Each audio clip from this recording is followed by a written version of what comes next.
আসসালামু আলাইকুম বন্ধুরা, আজকের আবার একটা রান্নার ভিডিও নিয়ে আপনাদের সামনে চলে এসেছি। আজকে আমি ডিম দিয়ে সয়াবিনের রেসিপি রান্না করে আপনাদের সঙ্গে শেয়ার করব। আপনারা পুরো ভিডিওটা দেখতে থাকুন। এখানে সয়াবিন, ডিম আর সমস্ত উপকরণ আমি রেডি করে নিয়েছি। কড়াটা আমি বসিয়ে দিয়েছি। এবার কড়ার মধ্যে আমি জল দিয়ে দেবো। এবার আমি ওই জলের মধ্যে অল্প একটু লবণ দিয়ে দেবো। জলটা গরম হয়ে গেছে। এবার ওই জলের মধ্যে আমি সয়াবিন দিয়ে দেবো। সয়াবিনটাকে একটু ভালো করে সিদ্ধ করে নেব। সয়াবিনটা আমার ভালো করে সিদ্ধ হয়ে গেছে। এবার আমি ঠান্ডা জলে ভালো করে ধুয়ে নেব। সয়াবিনটা আমি পরিষ্কার করে ধুয়ে নিয়েছি। কড়াইটা আমি বসিয়ে দিয়েছি। কড়াইটা আমার গরম হয়ে গেছে। এবারে সরষের তেল দিয়ে দেব।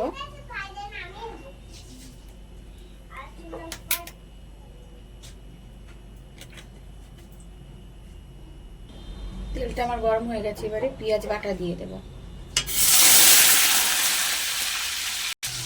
পেঁয়াজ বাটাকে একটু আমি লাল লাল করে ভেজে নেব। পেঁয়াজটাকে আমি লাল লাল করে ভাজা ভাজা করে নিয়েছি। এবার আমি ওই সোয়াবিনগুলো এর মধ্যে দিয়ে দেব।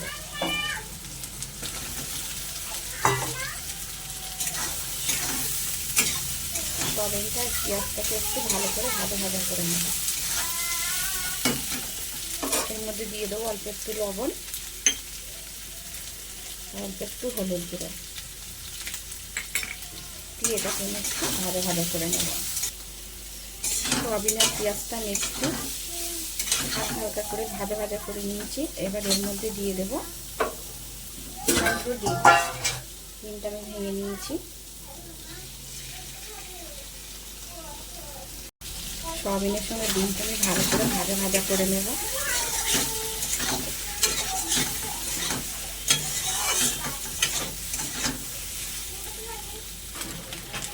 সব কিছু একসঙ্গে আমার খুব ভালো করে ভাজা হয়ে গেছে। এবারে এটাকে আমি নামিয়ে দেব। এবার ওই তেলের মধ্যে দিয়ে ওই কড়ার মধ্যে দিয়ে দেবো আরেকটু তেল।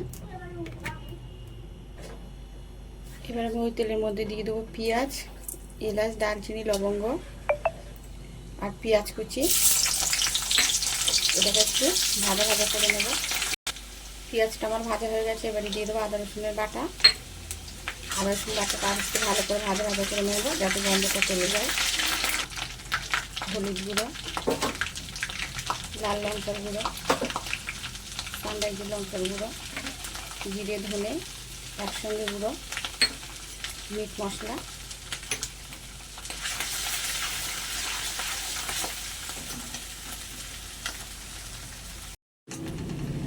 এবারে দিয়ে দেবো অল্প একটু জল। জল দিয়ে মশলাটা ভালো করে কষে নেব।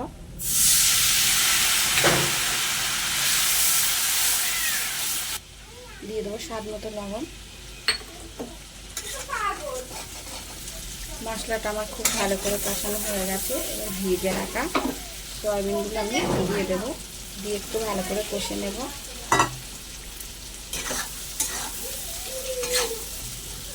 আর সব কিছু খুব ভালো করে কষানো হয়ে গেছে। এবার পরিমাণ মতো জল দিয়ে দেবো।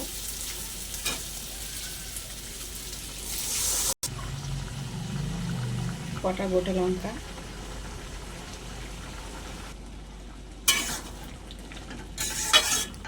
সয়াবিনের রেসিপিটা আমার প্রায় হয়ে এসছে। এবার এটাকে আমি নামিয়ে রাখবো। আবার একটা কড়া বসিয়ে দিয়েছি। এবার অল্প করে একটু সরষের তেল দিয়ে দেব। এবার ফোড়নে দেবো শুকনো লঙ্কা, গোটা জিরে। ফোড়নটা আমি ভালো করে করে নেব। এবার আমি সোয়াবিনের তরকারিটা ঢেলে দেবো।